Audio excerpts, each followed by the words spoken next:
Salut à tous et bienvenue pour ce nouvel épisode du podcast Failure Faculty numéro 17.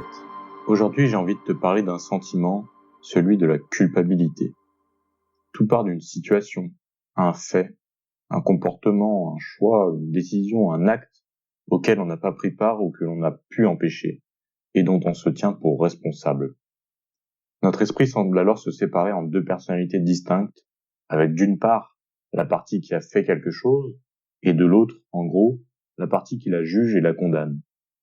Heureusement, cela ne reste qu'une petite voix dans notre tête, et normalement tu n'as pas une tournante aussi puissante qu'un Gollum dans Le Seigneur des Anneaux. Et si je te disais que la culpabilité est un concept qui n'existe tout simplement pas en tibétain? La formulation la plus proche du concept qui existe est le regret intelligent qui décide de faire les choses différemment. Je ne sais pas toi, mais je trouve que c'est une bien meilleure version que la culpabilité ou de ses cousins comme la honte. T'as fait une erreur? Tout va bien. Ça fait partie du fait d'être humain.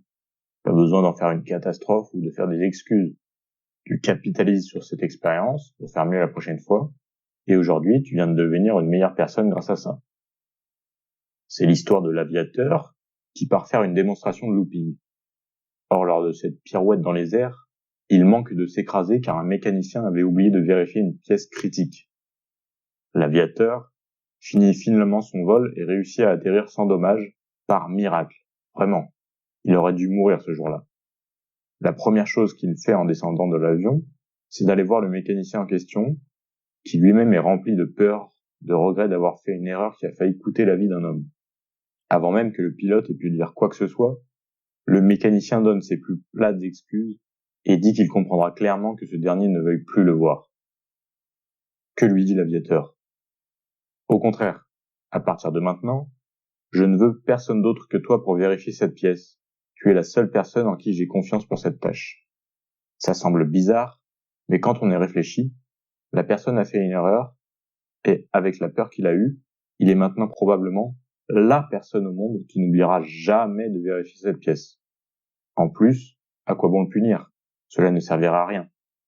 Cette personne s'en veut déjà assez elle-même.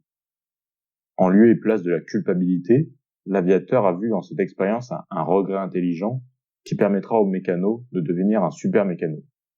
Le but ici n'est pas de te dire que le sentiment de culpabilité est un mauvais sentiment à éradiquer.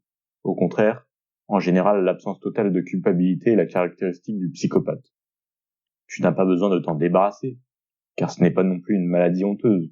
Tu ne vas tout de même pas te sentir coupable de te sentir coupable, sinon on ne s'en sortira jamais. Simplement de voir au-delà du ressenti, d'en tirer les bons enseignements. Il faut savoir t'écouter, mais sans se laisser dominer par tes émotions et apprendre à avancer en t'en servant à bon escient.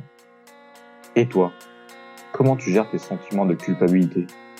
Plutôt team submergé ou team sang-froid?